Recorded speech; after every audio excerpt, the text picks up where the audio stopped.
18 పడిమెట్ల పైకెక్కి గుడికేగు భక్తులకు ఎదురొచ్చే బంగారు స్వామి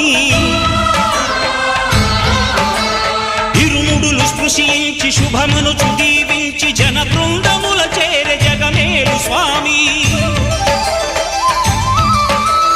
తన భక్తులొనరిల్చు తప్పులకు తడబడి ఒక పక్క ఒరిగెన ఓంకారమూర్తి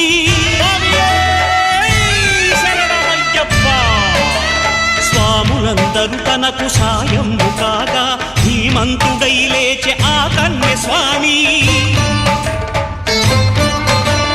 పట్టబంధము వీడి భక్తతతికై